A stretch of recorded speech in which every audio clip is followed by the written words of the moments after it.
Alleloia, miderany Jehovah ry fanahyko, hiderany Jehovah raha mbola miaina koa. Eny, ankalazan'Andriamanitra aho raha mbola velona koa.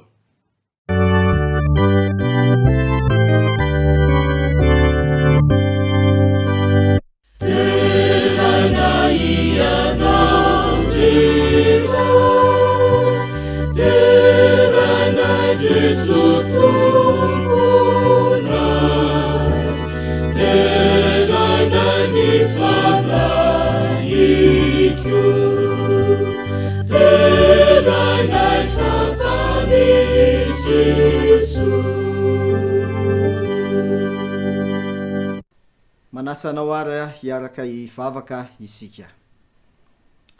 Andriamanitro rainay izay ny an-danitra, misaotra anao zahay fanomenao ty sabata voalohany amin'ity taona 2024 ity. Ianao ilay Andriamanitra namolona an'izao rehetra izao, ianao ilay Andriamanitra izay nampisa an'izao rehetra izao, ary ianao ilay Andriamanitra izay namolona anay ihany koa, ary ianao no mbola nampisanay ka nahatratraranay an'izao taona vaovao izao, indrindra nahatratraranay ihany koa an'ity sabata ity. Manolotra ny dera sy ny saotra ary ny voninahitra ho anao zahay Andriamanitro, satria mendrika izany tokoa ianao. Ary tsay aminay kosa ny fitahiana, ny fahasoavana, ny fiadanana, ny famonjena ary ny fiainana amin'ny alalan'ilay Jesosy Kristy izy tomponao. Amin'ny anaran'i Jesosy nanonana zavavaka izany. Amen.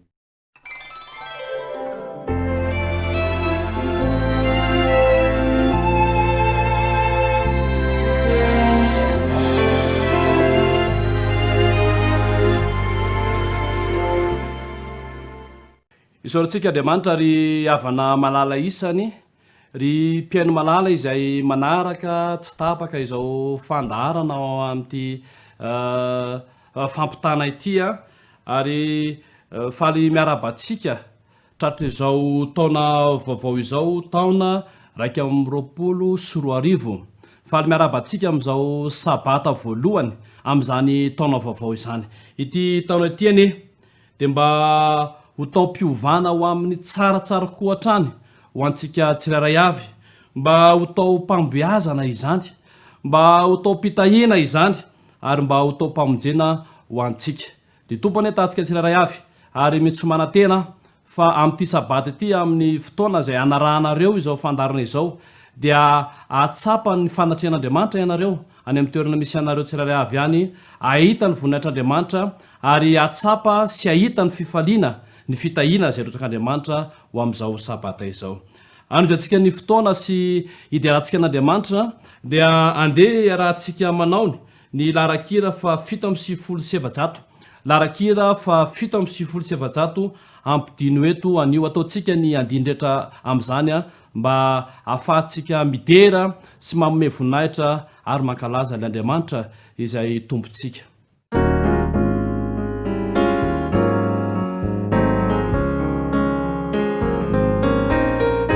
Come,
manasanao ndray angehitriny mba hiaraka maky ny tenin'Andriamanitra isika izay voasoratra ao amin'ny Jeremia 3:13 Jeremia 3:13 izay mivaky toy izao. Vakitsika amin'ny anaran'i Jesosy. Antsoy aho dia ho valiko ianao ka ambisioko zavatra lehibe sy sarim-pantarina izay tsy fantatrao.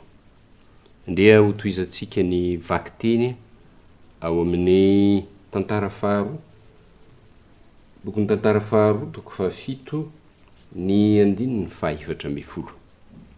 Tantara faharoa 7 2:4. Vakitsika amin'ny anaran'i Jesosy. Raha ny oloko izay nantsona amin'ny anarako no avy anetry tena, ka hivavaka sy hitady ny tavako, ary hiala amin'ny ratsy fanaony, dia hiaino any an-danitra ka hamela ny elony ary hanasitrana ny taniny. Hotahinany ny teny ka hitondra fiainana ho an'ny tsirairay avy.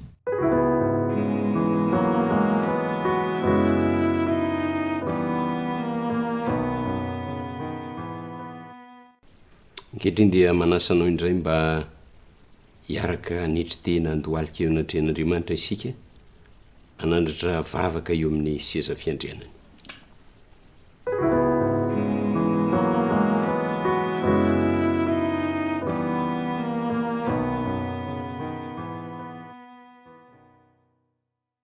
Tompo Andriamanitra io rainay izay any an-danitra, misaotranao izay noho ny fitahina lehibe izay tsy takatry ny sainay, ny famindramponao tsy talany izay atobakao amin'ny vahoakanao, ny fahasoavana tsy ailazaina izay nataonao tamin'ny fiainanay sy mbola ataonao amin'ny fiainanay ho avy. Indro mandohalika eo anatrehanao izay, mitondra ny saotra, ny dera, ny haja, ny voninahitra, satria mendrika anao zany, efa nao hatramin'ny taloha zany ianao ankehitriny, ary mbola ho anao mandrakizay.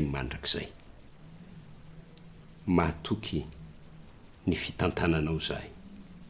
Ianao no ilay Andriamanitra izay namonjy anay niala tamin'ny maizina ho amin'ny fahazavana mahagaga, kanefa ny ianao ihany koa no ilay Andriamanitra namorona tongotra aman-tanana anay, izay nahatoy izao anay. Mankasitraka Tompo, noho ny amin'ny taona 2024, na inona zavatra niseho tao anatin'ireny rehetra ireny, indreto ny vahoakanao mandohalika eo anatrehanao, avy hisaotranao. Tonga ny taona 2024, mahatoky izay Tompo, fa mbola ho eo aminay ianao. Mahatoky izay fa ny taona 2024 rehetra dia efa navelanao ny fahotanay. Ary ankehitriny mbola mangatagavavaka aminao zay, mamela ny elokay ianao, mamindraha fo aminay. Aoka ny asan'ny fanahinao masina hiasa mahery eo amin'ny vahoakanao tsirairay avy amin'ity taona ity. Aoka ny asan'ny fanahinao masina hitarika sy andrindra ny fiainanay sy ny fiainam-piangonanao, dia mba hahita fity eo anatrehanao zahay. Ataovy mahita ny alebiazany asan'ny fanahinao eo amin'ny fiainanay zay tsirairay avy. Tompo Andriamanitra io, de taona 124 ity, de mba ho taona manokana eo amin'ny fiainanay, mba ho taona alalanay bebe kokoa ny teninao ka hitombo amin'izany teninao zany izay, ary ho amasinina izay noho ny amin'ny teninao. Mivavaka eo anatrehanao zay Tompo malalo, engany ka maly ny fivavaka ianao. Ny teny fikasanao no milaza fa tsy misy maharombaka izay ho ampelantananao. Takinay aminao zany teninao zany, aoka mba ho an'ny vahoakanao tsirairay avy zany teny zany, mba ho teny ahazahoana antoka fa na inona miseho anatin'ny taona 124 de hoe ho ampalapelantananao ny fiainanay manontolo. Ianao no andrindra izany, ianao no andamina izany, de ome finoana izahay eo ampandehanana ao anatin'ity taona ity. Mivavaka izay Tompo, satria fantatray fa ny rahanao zay anao ny asanao, kanefa ny tsy ny rahanao feny rahanao fotsiny izay, fa nomenao ny fanahinao mba azahoane miasa ho anao, ary nomenao ny teny fikasana mba alalanay fa raha mandeha tokoa izay dia ombanay mandrakariva ianao, mandra-pahatonga ny fahataperany zao tontolo zao. Omeo fahafahana hiasa eo an-tanimbolinao zay Tompo, na miendrika inona na miendrika inona, ary noho ny aminay any amin'ity taona 124 ity, dia isy fanahy maro ho tonga eo apototry ny azo fijalianao. Mivavaka izay Tompo, mba ikasianao ny fianaran-janakay. Fantatray mantsy fa avy aminao ny fahalalana, kanefa ny tsy ny fahalalana ihany fa ny fahendrena ihany koa hitay azy ireo anianao. Ka ity taona 124 ity, de mba hiavahan'izy ireo amin'ny hafa, satria ahalalana fa olohany izy ireo fa tsorambony. Aoka ho toavina aminay zany teny fikasana izany. Mivavaka ihany koa izay Tompo ho an'ny taninay.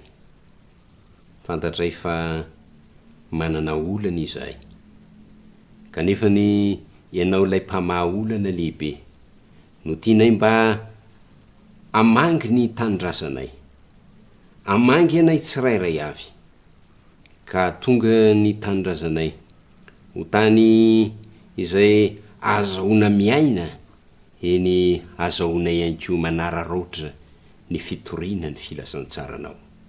Da ireo mpitondra isan'ambaratongany ampahitao fity eo anatrehanao izy Tompo. Ivavaka izay ho an'ny fiangonanay, ho an'ny rafi-pandaminana tsirairay avy. Aoka Tompo omenao ny fahendrena ireo mpitondra ireo, mba tonga azy ireo ahatsapa sy ahita ny lalana anafainganana ny fitoriana ny filazantsara. Mehoery izy ireo metanjaka me fahasalamana, de ahatsapa ny alehibe ny fitiavanao izy, ary anatobaka ny tsara indrindra izay eo aminy. Mivavaka izay ho amin'ny membre tsirairay avy, ho Andriamanitra io, efa nangatahanay taminao ny mba azahoanay hiasa eo an-tanimbolinao, fa mbola angatahanay sy amafisinay aminao zany, mba ity taona ity any hanaovanay izay mety indrindra eo anatrehanao. Ankehitriny dia mivavaka manokan'izay ho an'ireo tsy salama. Iny, ireo geazan'ny asan-devoly rehetra, ny teny fikasanao no milaza fa raha ny zanaka no anafaka de ho afaka tokoa izahay. Noho ny amin'ny anaranao Jesosy io, ampitomboy ny finoanay, ampitomboy ny fahalalanay, ary azony zany finoanay zany, mba hanananay hery, ka hiala eo aminay ny asan'ny ratsy rehetra, hiala eo aminay ny tsy fahasalamana, de hanana tanjaka sy hery izay hoentina miatrika ny taona 124 ny fitahiam-pana rehetra ny eo amin'ny zanakao, ny fitahiana ara-nofo rehetra ny eo amin'ny zanakao, ka hiavan'ny mino sy ny tsy mino ny tsara sy ny ratsy azahoana manome voninahitra ny anaranao. Ny teny zay hoenonay amin'ity maraina ity de kasio ny mpitondra izany, eny kasio mihitsy ny teninao amin'ny alalan'ny fanainao, mba ahatonga finoana velona ho anay, ary ahatonga anay ampiatra izany eo amin'ny fiainanay. Sy ino izany? Satria fantatra fa marina ny teny. Tonononay izany vavaka izany arangatanay nony amin'ny anaran'i Jesosy Kristy. Ho anao Andriamanitra ray zanaka sy fanahy masina ny endera sy ny saotra ary voninahitra mandrakizay mandrakizay.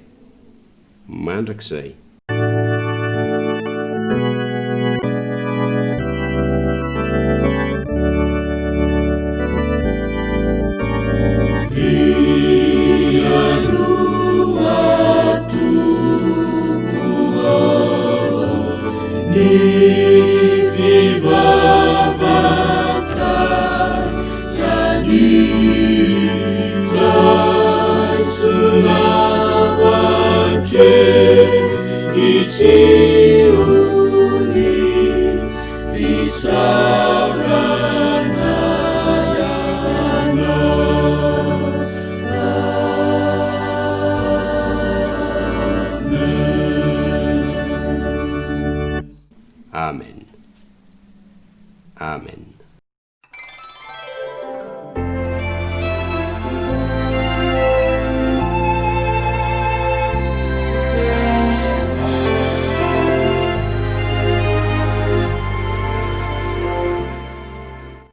Tonga amin'ny fotoana manokana amin'ny fanaterana ny ampahafolony sy ny fanatitra isika.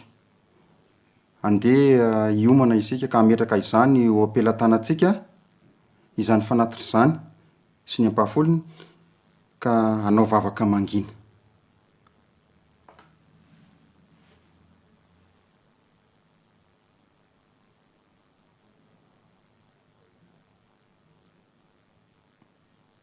Amen.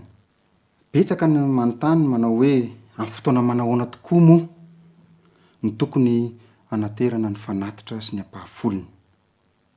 Isam-bolana ve? Isa-tsabata ve? Isaky ny misy fisaorana ve? Isaky ny mahatsiaro ve? Fa ny fanontaniana mipetraka manarak'izay dia hoe misy fitsipika ary ve amin'ny fanaterana ny ampahafolony sy ny fanatitra. Raha ny Baiboly no jerena dia izao ny voalazan'ny Deutéronomie 5:20 ny 5:40 manao hoe aoka tsy hisiseho foana ao anatrehany Jehovah ka tsy mitondra fanatitra.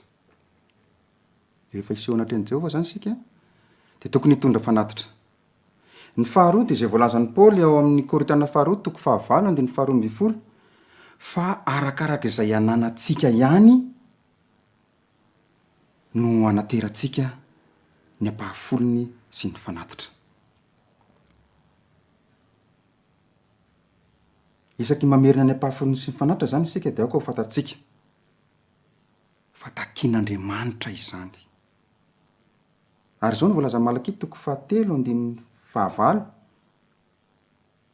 fa raha tsy manao an'izany isika dia mitovy kilasy amin'ny mpandroba, mpangalatra.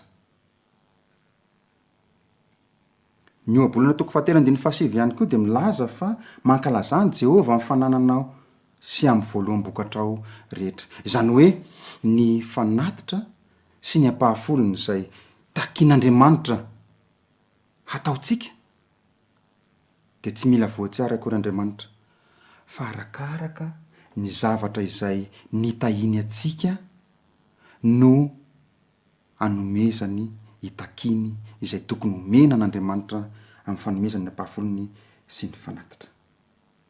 Ko raha andeha hanolotra ny fanatitra sy ny ampahafolony ary sika amin'ity androany ity dia izao aoka ho tsapantsika fa tsy mitsahatra mitahy atsika Andriamanitra, ary izany ampany amin'ny fitahinany meny zany no takiny mba hanomezantsika voninahitra azy amin'ny fanaterana ny ampahan'ny masina dia ny fahapahafolony sy ny fanatitra. Ivavaka isika. Raha i masino izay ny an-danitra, mankasitraka anao izahay satria mbola mahatsapa fitahiana, ka indreto izay afaka manao, manatitra, mamerina ny ampahan'ny masina izay fantakianao dia ny ampahafolony sy ny fanatitra. Tompo malalo, raisy toy ny anitra manimpofony eo amin'ny seza fiandenanao an'izany. Ary angatana sahady dia n'izao mandritra ny enemana manaraka indray izay hosokafanao manoloananay dia mba hatsapa fifalinany amin'ny fitahianao izay, ka raha tonga ny amin'ny heriny an'io toy izao dia efa fifaliana ho anay ihany koa ny manome voninahitra anao amin'ny famerenana ny ampahafolony sy ny fanaterana ny fanatitra. Manamasina ary anay fa tonoana sy angatanay ny vavaka amin'ny anaranao Kristy Jesosy eo. Amen. Eo ampanatazantsika ny fanatitra dia ny feokira, feon-java-maneno no andravaka izany. Rehefa vita izany dia ny hira fa 700 no entintsika manolotra izany fanatitra izany.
Miarahabantsika ankizy indray ary tonga amin'ny anjara sakafo ny fanahintsika indray ary isika dia ny fandraisana ny tenin'Andriamanitra.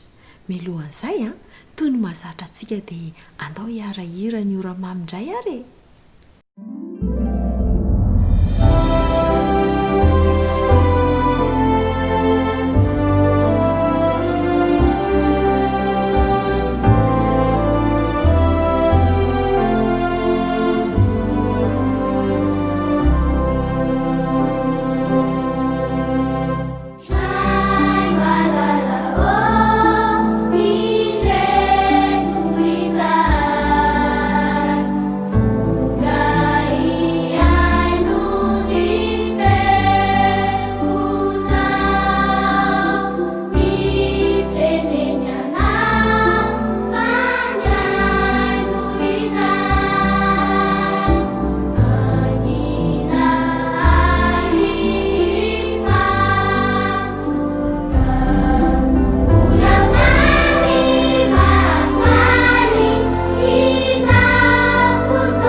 Misaotra anareo rakizy, mahafinaritra ny mideran'Andriamanitra e.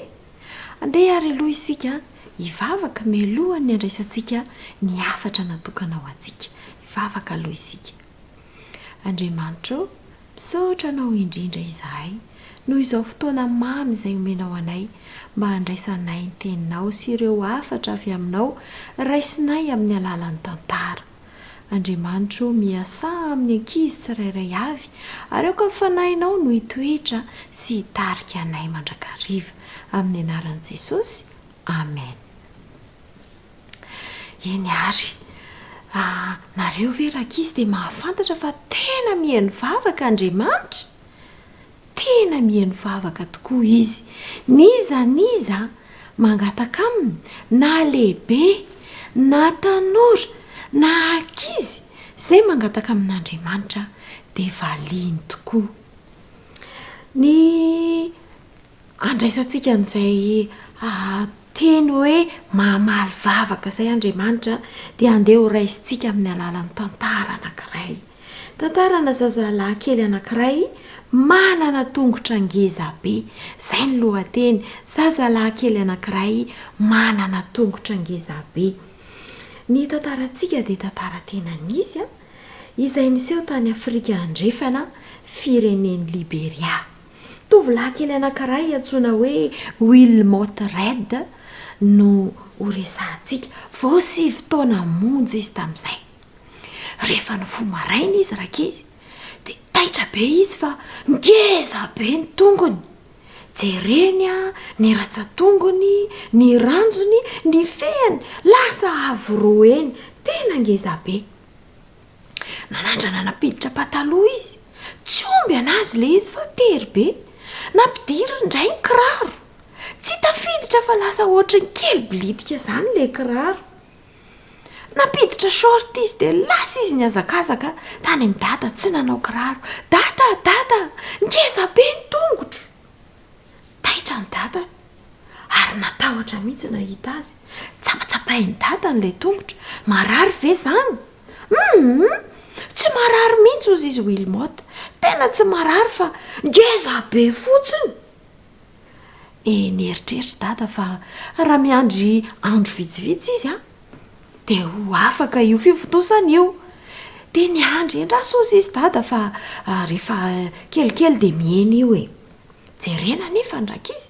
Herinandro maniditra, tsy niena mihitsy ilay tongo fa vao maika ny angeza. Tsisy ohatr' izany. Niantso tany amin'ny hopitaly amin'izay dada. Vetivety dia iny nisy ilay tomobila mpitondra marary reny. Fantatritsika tsara reny rakizy ilay antsoina hoe ambulance. Manenoneno misy jiro. Dia tonga teo naka ny Wilmot sy ny dadany. Nandritra ny 30 minitra zareo nandeha, izay vao tonga tany amin'ny hopitaly. Rehefa tonga tao amin'ny hopitaly dia miazakazaka ery ny dokotera mandray anazy. Sasany tonga dia manao analizy, jerena daholo ny zava-misy. Tsy hita mihitsy hoe inona mahazo an'i Wilmot. Lasa dada nandeha nody tany an-trano navelany tao amin'ny hopitaly i Wilmot. Rehefa tonga tany an-tanàna izy, mbola tsy tonga tany an-trano dia nisy ramatoa be nifanena taminy dia ozy izy, nahita fahitana fa ny zanakao nisy nanozona ary olona ety akaikaikintsika ety ihany. Vao ozina ny zanakao dia narary. Fa tsy sitrana io fa maty raha tsy hoentinao mandeha lavitra be ny tanàna. Teo ihany dada dia lasa niantso taksi dia nakany amin'ny hopitaly dia nentina nandeha lavitra be i Wilmot, nentina tany amin'ny dadatoany izay lavitra eo no misy azy. Rehefa tonga tany amin'io tanàna vaovao io zareo dia nentina tany amin'ny hopitaly vaovao indray koa i Wilmot. Rehefa tonga tao izy dia jereny mpitsabo. Dia ozy izy mitsabo hoe manana olana momba ny vo Wilmot. Dia nitsabona nandritra ny 2 herinandro tao izy dia niena le tongotra sitrana soamantsara i Wilmot. I dada kosa nefa tamin'izay dia nieritreritra foana fa hoe tena nisy nanozona ny zanako ary tsy hoentiko miverina antsony izy fa mijanona mipetraka aty amin'ny dadatoa amin'izay voaro ny oziny. Tao anatin'ny fotoana vitsivitsy dia tao Wilmot nipetraka. Rehefa 4 taona taty aoriana, izany hoe feno 13 taona Wilmot, dia nifindra toerana mihitsy i dada dia nalaina Wilmot dia nipetraka tany.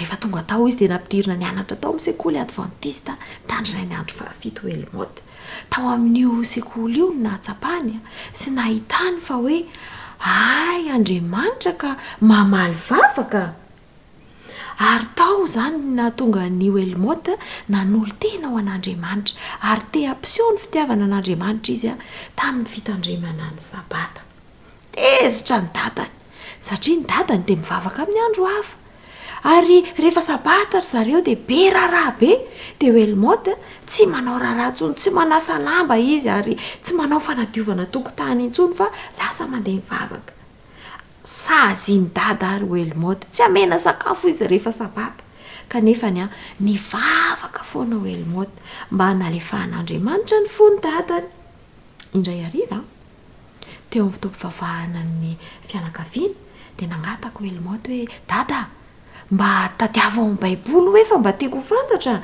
aizao re mba misy hoe kristianina tokony mivavaka amin'ny andro hafa fa tsy sabata dia nitady dada tsy nahita rehefa avy eo dia nomeny helmota azy ny baiboly dia nisokafa ny tao amin'io fa toko faefatra andimy fahenina ambin'ny folo dia taony nahitany dada fa aikay Jesosy nivavaka tamin'ny andro sabata foana zao mivaky ny teny ary araka ny fanaony dia niditra tao amin'ny sinagoga tamin'ny andro sabata izy taitra tapoko dada ay ve zany tsy fantatro mihitsy mifonao anaka fa nanao fitondrana tsy mety taminao tsy nanana olana ny amin'ny sabata intsony helmota ary nivavaka tamin'Andriamanitra foana izy mba hamalian'Andriamanitra ny vavaka mba hanolo tena ho an'Andriamanitra ny dadany ary tena nanolo tena ho an'Andriamanitra izy motsy mahafinaritra ve rakizy ny manompo an'Andriamanitra mamaly vavaka Jeremia toko 7:30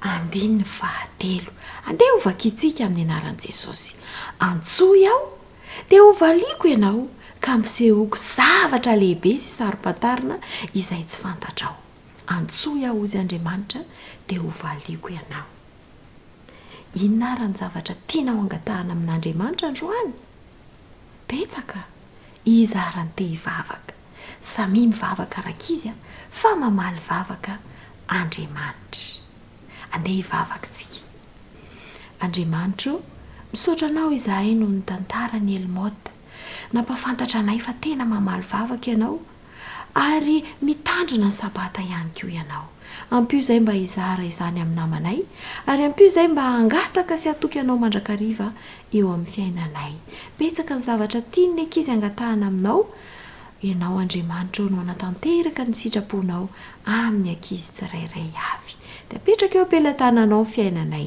amin'ny anaran'i Jesosy amen dia mirary soa antsika ankizy indray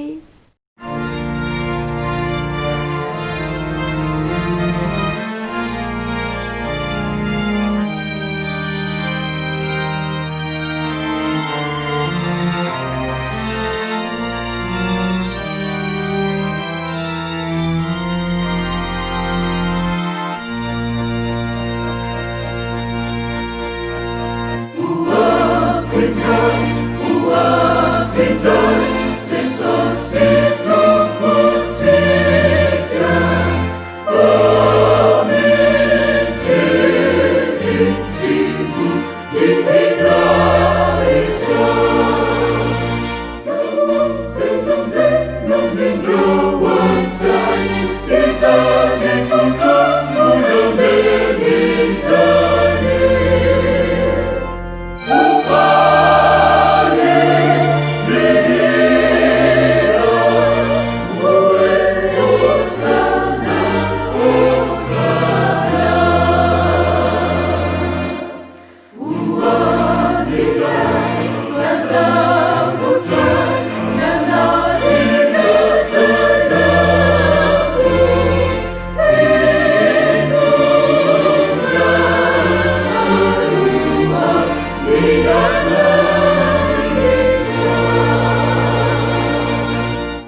mbola manatitra ny fiarabananao tratry ny taona vaovao raiky amby roapolo sy roa arivo ary miarabana ankoa tratry ny ty sabata voalohany amin'ty taona raiky amby roapolo sy roa arivo ity fotoana manokana no tanteratsika ny fiangonana adventiste amin'ny tandriny ainandro fafito manerana zao tolo zao amin'ty sabata ity satria iaraka ivavaka isika amin'ny alalan'ny fifatiakanina. Inona no voalazan'ny fanahy faminanina? Ndao amaky andalatena anankiray ao amin'ny fanahy faminanina isika ao amin'ny boky amin'ny teny anglisy no nanalana nyty teny ity dia ao amin'le boky Sermons and Talks volume voalohany ary pejy fafito sy teninjato dia ahoana ny voalaza dia zao no lazainy: afaka manao zavatra bebe kokoa ao anatin'ny ora iray ny tompo mihoatra no zay vitatsika nandritra ny androm-pianatsika manontolo. Inona ny tsy ambaratelon'izany?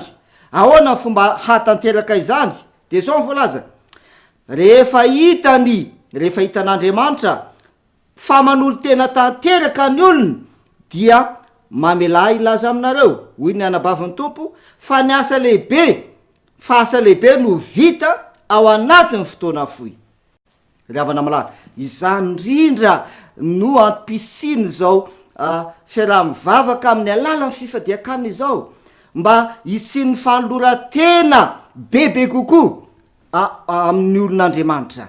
Ary voalaza eo fa rehefa hitan'Andriamanitra ozy izy, rehefa hitan'Andriamanitra fa manolo tena tanteraka ny olony dia asa lehibe no vita ao anatin'ny fotoana fohy.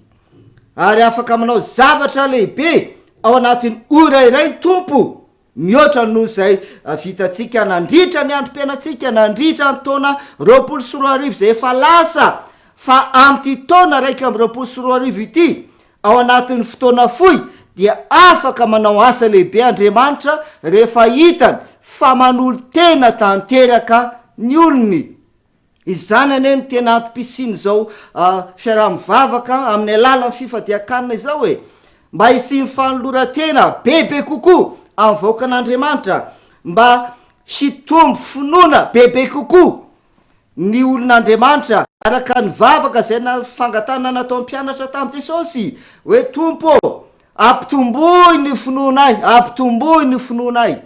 Amin'ny alalan'ny vavaka fandinena ten'Andriamanitra zay arahana fifadiakanina no mampitombo ny finoana ary mba azahoana hery anko ahafana mijoro vavolombelona ary indrindra mba hahatonga ny voninahitry'Andriamanitra ho tanteraka amin'ny fahafenony eo amin'ny fiainatsika. Izany no vavaka zay tiatsika ho tanteraka amin'ty sabata manokana fifadiakanina ity. Ary indrindra ny tena zava-dehibe nahoana sika no mivavaka amin'ny alalan'ny fifadiakanina, mety misy tsy resy lahatra ny am'zany, mety misy manana fomba fandraisana hafa hoe tsy maintsy manao an'izany ve? Ravana malala tsotra ny antony. Matio toko 4 de milaza ny am' Jesosy Kristy.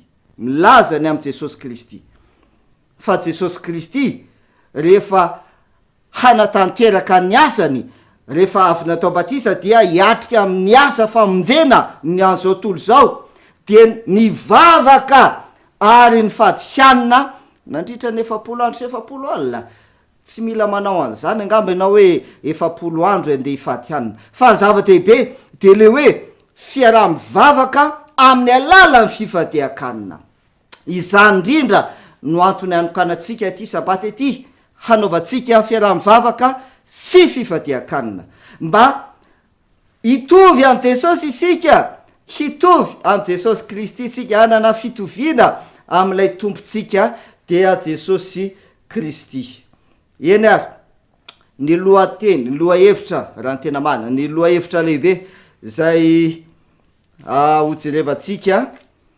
am'ty sabata ity dia ny hoe manokatra ny trano fitehirizan'ny lanitra manokatra ny trano fitehirizan'ny lanitra andriamanitra de tia hanokatra ny trano fitehirizan'ny lanitra handrotsahany fitahina ho anao handrotsahany fanahy masina ho anao ary izany any ko no antony ivavahantsika sy ifatitsika hanina am'ty sabata ety ka mino isika raha ivavaka isika de mino isika fa hanokatra ny trano fitehirizan'ny lanitra andriamanitra hoan'ny olona am'ty sabata ity tantara faharoa toko fahafitony 7 io ny toko sy 9 fototra am'ty sabata ity zay ho velabelatsika mandritra an'izany fiaraha-mivavaka sy fivadiakana izany voalaza am'ny tantara faharoa toko fahafito 7 ahona le voalaza ny ten'andriamanitra de zao voalaza raha ny oloko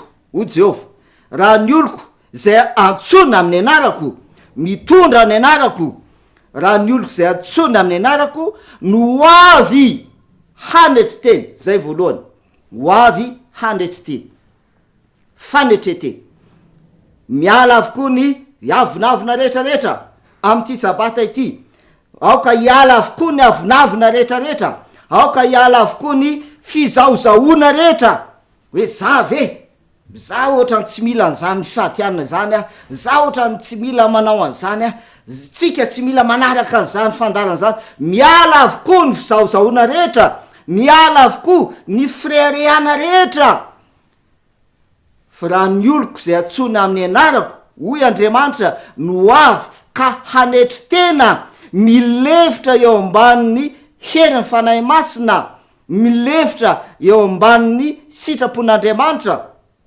ka hivavaka tena hanolo tena tanteraka ho an'andriamanitra hivavaka amin'andriamanitra matsapa fa tena mila ny herin'andriamanitra de tsina fa fanahy masina de mivavaka tena mangataka amin'andriamanitra azany zavatra voalaza fanahy faminaniana raha mamaky sika ao amin'ny boky fiomana amy ran'olana farany pejy fa 70 de milaza izy manao hoe ny tena ilaitsika indrindra dia ny fansoranantsika isan'andro amin'ny fanahy ry havana malana tena matsapa ny filana ny fanahy masina ve isika tena tsapatsika ny zavatra tena ilaitsika indrindra akehitriny de tsina fa mifanahy masina nahoana no tsy mivavaka isika nahoana no tsy mitalao amin'andriamanitra isika de zay mahatonga andriamanitra miteny hoe raha ny oloko zay atsona amin'ny anarako no avy hanetry tena sy hivavaka de toizany izy sy hitady ny tavako mikatsaka an'andriamanitra mitady ny tavan'andriamanitra ary hiala amy ratsy fanaony hiala amy ratsy fanaony miova ny dikan'izany miova mibebaka ny dikan'izany ry havana malana raha tsy mibebaka isika raha tsy manova ny fomba fiainana isika dia tsy mibebaka marina isika mety efa vita batisa amapolopolo taonany ny tsiraray avy fa nyfantanina mipetraka de hoe tena niova ve ary tena nibebaka ve fa ny marina de zao raha tsy mibebaka raha tsy miova zay lizy raha tsy miova ny fomba fiainana dia tsy nibebaka lay olona tsy mibebaka izy zay ne ny fibebahana metanoia izy am'teny grika metanoia fiovana changement fiovana zay natao hoe fibebahana fiovan'ny fiainana fiovan'ny fomba fisaina fiovan'ny toetra fiovan'ny ny lalana zay ale changement de direction miova ny lalana zay izoranao miova ny lalana zay izoranao ary am'ty taona raika am'roapolo sy roa arivo ity dia tiako indrindra sy faniretsika indrindra raha iova ny fomba fandehatsika ny fomba famindratsika iova ny lalana izoratsika am'ty taona vaovao ity fibeba miala amy ratsy fanaony zay ny voalazany ten'Andriamanitra raha ny olon'Andriamanitra ozy izy no manao an'izany rehetra zany miaina am'zany rehetra izany de inona nataony Jehova ahoana ntoiny dia iaino any an-danitra aho ho Jehova iaino any an-danitra aho ka hamelaneliny ary ahasitrana ny tany hosokafan'Andriamanitra ny trano fitehirizany lanitra ho anao mahafinaritra ny teny andeha hivavaka isika Andriamanitra tsara indrindra zay ny an-danitra misotra noho ny sabata zay nomenao tena fitahinao anay izao sabata izao satria andro notahinao sonao masininao kanefa akoatran'izany ary amboniny zany rehetra zany dia anao fanandramana lehibe miaraka aminao zahay am'ty sabata ity amin'ny alalan'ny vavaka sy fifatiakanina iaino anay tokoa any anao any an-danitra ka amelanelonay tokoa any anao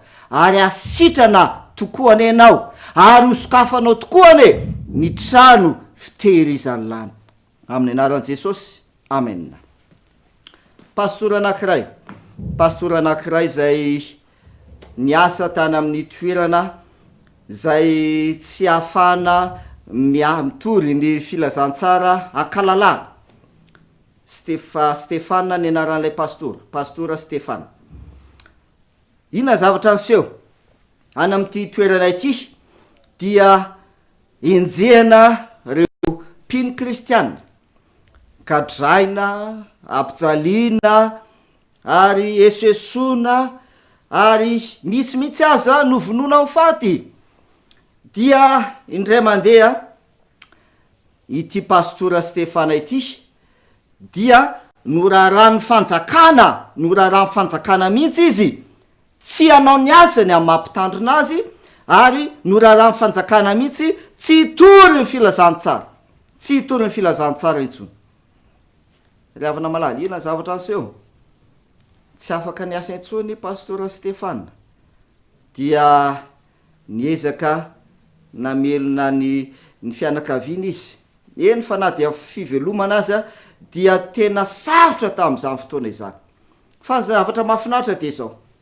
eo mpanovana ny asa fivelomany i pastora Stefana dia nivavaka tamin'Andriamanitra isan'andro izy de zao le vavaka zay nataony tamin'Andriamanitra nangataka izy tamin'Andriamanitra mba hanomezan'Andriamanitra azy fotoana mety ahafahany manompo an'Andriamanitra ao anatin'ny toe-javatra sarotra de nivavaka ity pastora ity mba ahafan'Andriamanitra manome azy fotoana mety ahafahany manompo an'Andriamanitra de nivavaka ihany koa izy nivavaka tamin'ny kitsipo nivavaka tamin'ny fo izy ho an'ireo zay manenjika azy manenjika ny fiangonana manenjika an'ireo mpino sy sisa nivavaka ho an'izy ireo ity pastora ity ary nivavaka ihany koa ho an'ny membre amin'ny fiangonana ho an'ireo mpino tao amin'ny fiangonana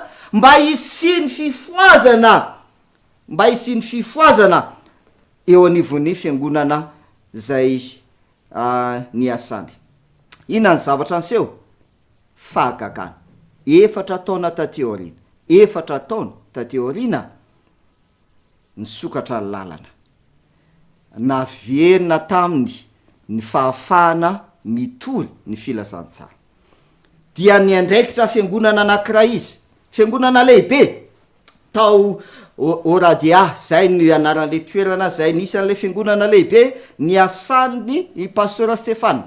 De rehefa niasa tao amin'ny fiangonana io izy dia ny zavatra nataony voalohany indrindra dia antso amin'ny fifoazana, antso amin'ny fifoazana, ary antso any ko ho amin'ny fibebana, ny amin'ny fialana amin'ny fahotana sisisa, ny amin'ny fanloratena, ny amin'ny fifoazana, ny amin'ny fifatohana amin'ny ten'Andriamanitra sy ny fanaovana ten'Andriamanitra ho folamatra eo amin'ny fomba fiainana. Izany zavatra nytanteran'ny pastora Stefana tao amin'ity fiangonana ty. Inona zavatra seo ry havana malala? Rehefa afaka enim-bolana, jereo tsara, marina le voalaza fanomena izay novakiko tamin'ny voalohany, hoe ao anatin'ny ora iray afaka manao asa lehibe, ao anatin'ny ora iray ny tompo, zay asa tsy vitantsika nandritry ny androm-piainatsika rehefa hitany fa manolo tena tanteraka ny olona. Zay le voalaza ny fanahy faminanina. Inona zavatra an'seo? Enim-bolana ny asan'ny pastora Stefana tao amin'ity fiangonana ty, zay nanaovan'izany antso amin'ny fifoazana sy fibebana izany, nirotsaka ny fanahin'Andriamanitra. Nirotsaka ny fanahin'Andriamanitra. Inona zavatra an'seo? Zavatra an'seo de zao. Ity fiangonana ty zany, zay misy mamra eo amin'ny 500 eo, dia mataona fanahy 10 isa-taona ho an'ny Kristy. Ary zany aza tena efa ezaka lehibe vao mahazo an'izany vokatra ho an'i Jesosy zany ity fiangonana ty. Misy mambra 500 eo. Fa tam'ty fotoana ity ry havana malala, enim-bolana fotsiny taorinan'ny ny nanaovan'ny zareo zany fanandramana ny amin'ny fifoazana sy fibebana izany, dia 500 ny olona zay nanolo tena ho an'ny Kristy. 500. Ary taorinan'izay dia nitombo avo roeny reo mpino tao amin'ity fiangonana ity. Ry havana malala, tsotra ny tsy ambaratelo zay nisiny zany toejavatra izany: fifoazana sy fanavaozana, fifoazana sy fanavaozana. Inona zavatra hita tao amin'ity fiangonana ity? Inona zavatra hita? De zao voalaza hoe rehefa vonona ozy izy, rehefa vonona ny tsy hitovy am'izao tolo zao ny fiangonana, lay fiangonana tao oradia, rehefa vonona ny tsy hitovy am'izao tolo zao, ireo tena tsy mpino zay nanenjika, nampijaly, nanesoeso azy ireo taloha, dia voasintona eo amin'ny Kristy. Voasintona eo amin'ny Kristy. Ny zavatra an'seo mantsy de zao: ny fandrindra tam'izao tolo zao isika, fa tsy niantso an'izao tolo zao hifandrindra amin'ny Kristy. Izay tokoa ny zavatra an'seo. Inona zavatra an'seo matetika? Ary inona ny sakana? De io voalaza io: ny fandrindra tam'izao tolo zao isika, na ny fiangonana, fa tsy niantso an'izao tolo zao mba hifandrindra am' Jesosy Kristy. Hifandrindra am' Jesosy Kristy. Ary zay mahatonga Jesosy milaza lay teny any amin'ny Jaona voalohany, any amin'ny Jaona 7:7 azafady, Jaona 7:7, ny 4:10, de milaza Jesosy, andao de vakitsika ny teny Jaona 7:7, ny 4:10, de ahoana zy Jesosy? De zao voalaza: efa nomeko azy ny teninao, ary hala zao tolo zao izy, satria ahoana zy izy? Tsy nama zao tolo zao izy, tsy nama zao tolo zao izy, takay tsy nama zao tolo zao. Ry havana malala, rehefa hita fa tsy mifandrindra am'izao tolo zao ny fiangonana, rehefa hita fa tsy mifandrindra am'izao tolo zao ny olon'Andriamanitra, dia hosokafan'Andriamanitra ny trano fitehirizany lanitra handrotsahany inona handrotsahany fanahy masina handrotsahany ny fanahy masina pira malaza anankiray tany Congo zay tena mambahoaka tokoa izy ty de zao ny zavatra anseho taminy voatoana ho eo amin'ny Kristy ity pira malaza ity de rehefa voatoana ho eo amin'ny Kristy izy dia nanomboka nivavaka tany am-piangonana de inona zavatra anseho zavatra hafa ny zavatra hitany rehefa nivavaka tany am-piangonana izy dia namorona hira izy zay mitantara ny zavatra hitany tao amin'le fiangonana de zao no voalaza le tononkira amin'ny akabeany de zao le tononkira zay ny foroniny de ozy izy teo am'izao tolo zao aho ary leo azao tolo zao ary misy zavatra ratsy maro any am'izao tolo zao zany ka de niazakazaka nakany amin'ny fiangonanao mba hanana fiarovana sy fialan-tsasatra fa rehefa tonga tao am-piangonanao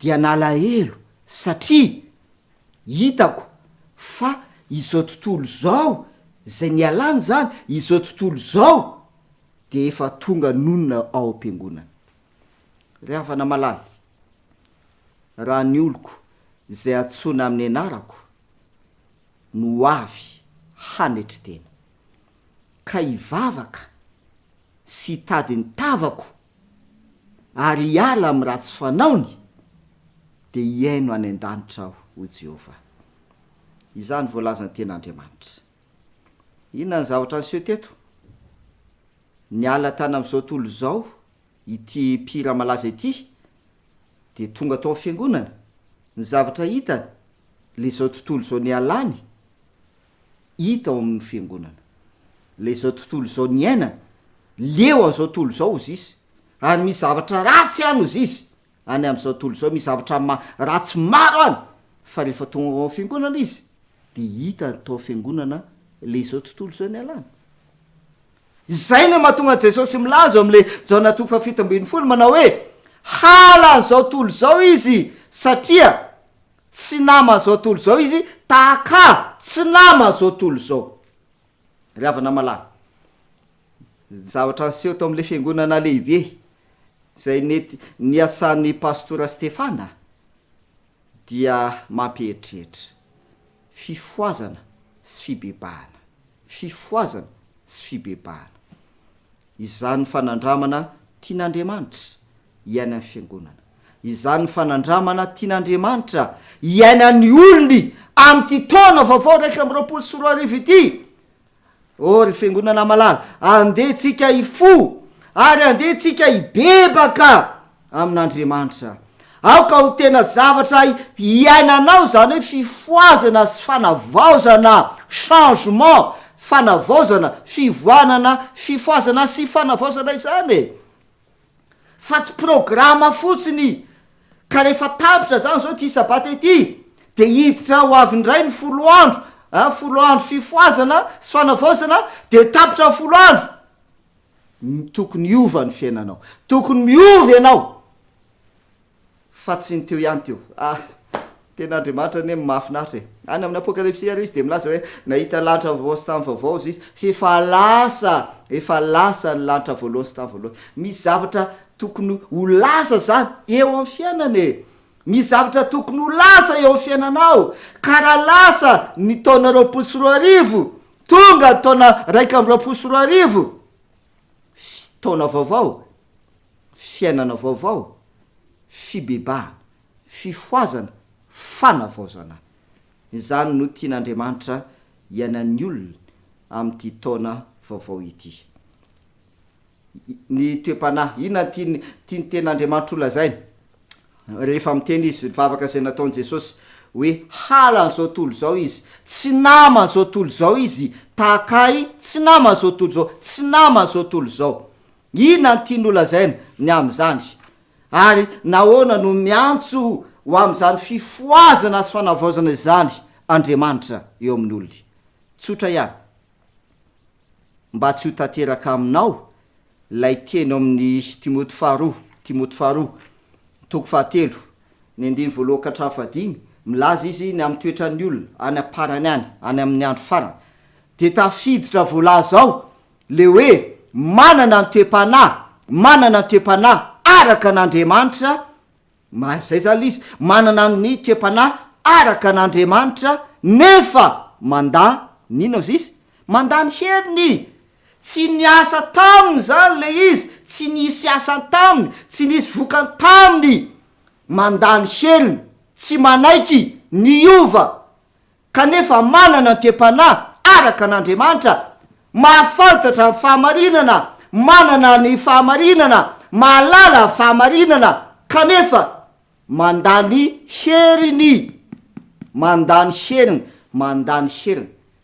de tsy misy asany aminao le fahamarinana tsy misy vokany eo amin'ny fiainanao le fahamarinana de inona zavatra am'seo am'izay fotoana zay teny Jesosy tamin'ny fariseo Matthieu 5:17 de ahoana ozy Jesosy Matthieu 5:17 de ozy Jesosy hoe ity firenena ity manajay amin'inona ozy izy amolony fa ny fony kosa manahoana ny fony lavitra ny fony ry havana malala izay ny mahatonga n'Andriamanitra miantso atsika amina hoe raha ny oloko zay atsona amin'ny anarako zanak'Andriamanitra kristianina raha ny oloko zay atsona amin'ny anarako no hoavy zay le hoe ny fony lafitra ho Jesosy de miantso atsika Andriamanitra mba hanatona azy no hoavy hanetry tena hampilevitra ny tenany eo ambany herin'Andriamanitra hampilevitra ny momba azy rehetra ka ny momba ny tenanao rehetra dia milevitra eo ambany herin'Andriamanitra de mivavaka amin'Andriamanitra ary miala amin'ny ratsy fanao fa tsy hoe manaiky an' Jesosy eo molotra zay le hoe manana ny endriky ny toe-panahy araka an'Andriamanitra de hiteny aminao zany le endriky zay le hoe mazava-be ny le ten'Andriamanitra manana ny endriky ny toe-panahy zy izy araka an'Andriamanitra de rehefa jereviny ianao de hiteny aminao le endriky ny toe-panahy kanefa manda ny heriny tsy misy fiovana tsy misy asany eo amin'ny fiainanao lay fahamarinana lay ten'Andriamanitra fa lasa endriky ny toe-panahy zay no iainanao endriky ny toe-panahy de zay mahatonga Jesosy milaza hoe manajay eo amolony ity firenena ity fa ny fony lavitra ny fony atolory ahy ny fonao zany ny teny Jesosy atolory anaka atolory ahy ny fonao de lasa endrika ivelany fotsiny ny fivavahana akehitriny zany ane ny tena akasany olona am'izao andro enatsika zao hoe izany ane ny tena fivavahana mambahoaka am'izao fotoana izao hoe dia fivavahana endrika ivelany fotsiny fa ny ao am-po lavitra n'Andriamanitra de zay na tonga le mpihira laza hoe niala tany am'izao tontolo zao aho fa rehefa tonga tao amin'ny fiangonana de zao tontolo zao efa monina inko amin'ny fiangonana de misy fankalana ao amin'ny fiangonana de misy fifandirana ao amin'ny fiangonana de misy fifampiandanina ao amin'ny fiangonana dia misy ady ao amin'ny fiangonana de misy zavatra mahasamihafa amin'ny fiangonana kanefa olona atsona amin'ny anaran'Andriamanitra olona zay atsona amin'ny anaran'Andriamanitra zay le hoe manana ny endriky ny toe-panahy araka an'Andriamanitra nefa manda ny heriny ry havana malahy ny teny zay omeny tompo amintsika amin'ity sabata ity de amin'ny Korintiana faharoa toko 5:7 Korintiana faharoa toko 5:7 amin'ity taona vaovao raika amby roapolo sy roa arivo ity am'ty sabata voalohany am'ty taona ity dia manana afatra ho ampitaina aminao Andriamanitra satria olona atsona amin'ny anarany ianao de ahoanao izy koa raha misy olona ao am' Kristy de inona izy io izy olom-baovao izy olom-baovao izy fefa lasa ny zavatra taloha indreo efa tonga manaonao izy vaovao ireo indreo efa tonga vaovao ireo fifoazana sy fanavaozana fifoazana sy fanavaozana raha ny olona zay atsona amin'ny anarako no ho avy anatona an'Andriamanitra ka nety tena eo ambany herin'Andriamanitra hanala ny avonavina rehetra ny avonavina ara-pana rehetra hanala ny fizaozahoana rehetra hanala ny fiebebona rehetra ka hivavaka hanolo tena tanteraka ao an'Andriamanitra hitady ny tavan'Andriamanitra ary hiala amin'ny ratsy fanao hibebaka tanteraka amin'Andriamanitra iova tanteraka eo amin'ny fomba fiainana eo amin'ny fomba fisainana eo amin'ny toetra iova tanteraka dia hiaino any an-danitra ho Jehova ka hamelany elony dia asitrana ny tany asitrana azy aho de hositran'Andriamanitra ny aretina rehetra tsy ny aretina ranofy ihany fa ny aretina ara-panahy ny aretina amin'ny endriny rehetra hositran'Andriamanitra ary hosokafan'Andriamanitra ho anao ny trano fitehirizany lanitra ho tanterany tompo aminao ane izany teny izany amen.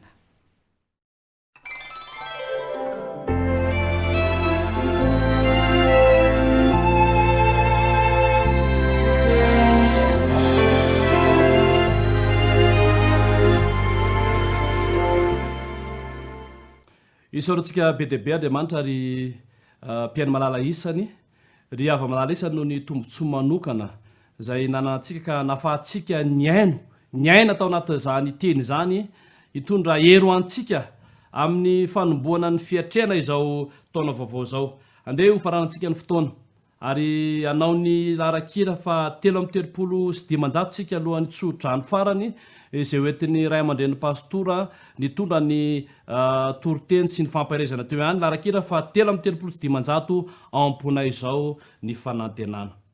Fa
andeha hivavaka isika.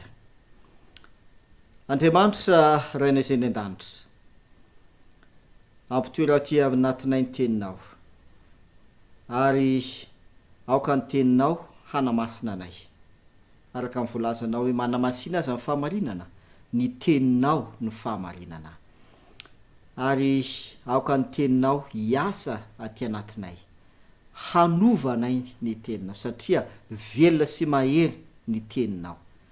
Andriamanitra ô, tean'olo tena ho anao tanteraka izahay, omeo ny hery avy aminao zahay de ny fanahy masina, ka mba hisy fifoazana sy fanavaozana eo amin'ny fiainany tsirairay avy, hisy fifoazana sy fanavaozana eo amin'ny fiainany fiangonana, hisy fifoazana sy fanavaozana eo amin'ny fiainan'ny fiarahamonina, satria olona nantsona tamin'ny anaranao izahay, vahoaka natsonao nalainao ho any tenanao izahay, mba ilaza ny atsaranao.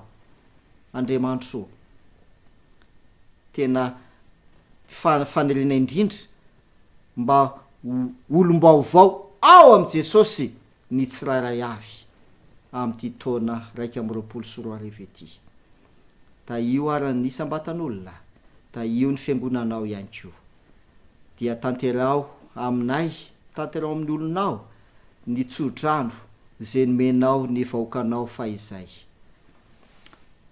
Hitay anao ane Jehova ka iaronao, ampamirapiratra ny tavany aminao ane Jehova ka amindra fo aminao, hanandratra ny tavany aminao ane Jehova ka hanome anao ny fiadanany. Eny am'izao andro farany izao dia hanome anao ny fanahinany Jehova tompo maro, amin'ny anaran'i Jesosy, amen.